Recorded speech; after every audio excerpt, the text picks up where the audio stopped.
వెళ్తా ఉన్నాం, కేవలం పత్తికి ఎందుకు వెళ్తున్నామో ఒకసారి మనం ఆలోచన చేయాలి. ఇవాళ వరికి వచ్చేసరికి నీళ్లు ఫ్రీగా వస్తున్నాయి, కరెంటు ఫ్రీగా వచ్చేస్తా ఉన్నారు, కటింగ్ చేయడానికి మిషన్ వస్తున్నది, కొనడానికి ప్రభుత్వం ఉంది, 2 డబ్బులు వస్తా ఉన్నాయి. కాబట్టి ఇది ఈజీ పంట కాబట్టి మనం వరికి వెళ్తా ఉన్నాం. మిగిలిన పంటలలో మార్కెటింగ్ సమస్య, వానాకాలం వరి సాగుకు యాసంగి వరి సాగుకు చాలా వ్యత్యాసం ఉండేది. కానీ ఇవాళ గత 2-3 సంవత్సరాల నుంచి వానాకాలం 60 లక్షల వరి పంట వేస్తే రేపు నీటి సమస్య, భూమి సమస్య, వాతావరణం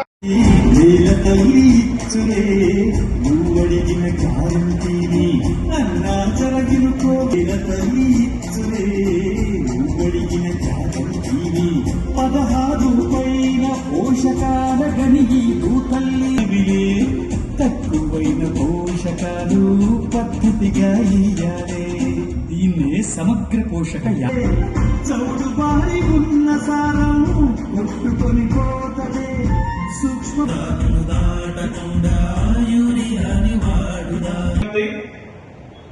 ప్రతి ఒక్కరూ మీటింగ్ హాల్లోకి వెళ్ళగలరు.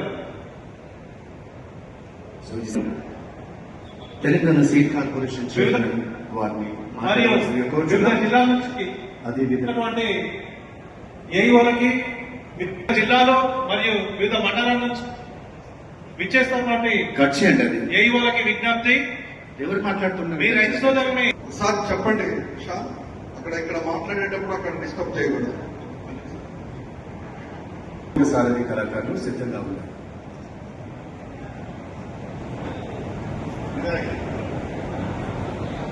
తెలియజేస్తా ఉన్నాం. ఈ కార్యక్రమం నిర్వహించడం అనేది రైతులలో ఒక అవగాహన కల్పించి వ్యవసాయంలో వస్తున్నటువంటి ఉద్దేశంతో రాష్ట్ర ప్రభుత్వం తీసుకున్నటువంటి కార్యక్రమం ఇది. ముఖ్యంగా ఇవాళ